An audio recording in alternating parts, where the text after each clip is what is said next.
Hello mga mi! Good morning, good afternoon, good evening sa inyong lahat. Dahil bagong gising nga ako, naisipan ko na ang voice over. Dahil wala na akong long videos, ay kailangan ko na nga ito. Ito mi, yung plants na to is sa labas siya nakalagay. So tatanggalan natin siya ng damo. Ayan, ganito mi mangyayari kapag laging nauulanan yung mga plants natin. Ito pala mi ay Manjula. Si Manjula isa sa mga favorite plants ko nga. Ayan, kaya pinapalago ko talaga ito. Ang dami ko na rin napamigay, ang dami ko na ring nabenta. So ang saya naman sa feeling na kahit na nag-invest ka noon ay sobrang napakinabangan mo naman ngayon. Ayan, mag-add nga ako dito mi kasi gusto ko nga mas malago yung aking halaman. Kapag gusto nyo mi na mas malago, mag-add lang kayo dito sa pot. Papakita ko sa inyo mi. Ayan, meron ako dyan isang puno sa isang pot. Tatanggalin ko lang yan mi at ililipat ko lang yan doon sa kabila. Ang ganda niya mi. Sobrang nakakatanggal ng stress. Pwede nyo rin siyang i-house plants. Pwede nyo rin siya outdoor pero dapat hindi siya nabababad sa araw. Kapag once na nababad siya, ang mangyayari ay masusunog nga yung dahon niya. Pag nasunog yung dahon niya, magbabrown and then hanggang malulusaw na nga siya.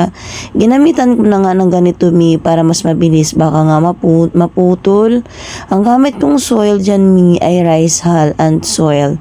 Sobrang healthy nga naman ng roots niya kaya ililipat na natin siya doon sa kabila para mas malago, mas maganda tingnan.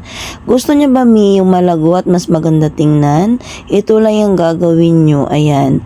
Dinagdag ko na lang siya dyan dahil healthy naman yung soil and wala namang mga langgam. Mag-a-add na lang ako mga mi ng soil. Ayan. Alam niyo ba mi yung Manjula ngayon ay sobrang mura na lang. Dati ang mahal-mahal talaga per leaves nga yung bintahan nito. Kaya sobrang tiyaga ako na pabili talaga ako kahit mahal. Pero sobrang proud naman ako mi dahil nga ang dami ko namang nabigyan at nabenta nito.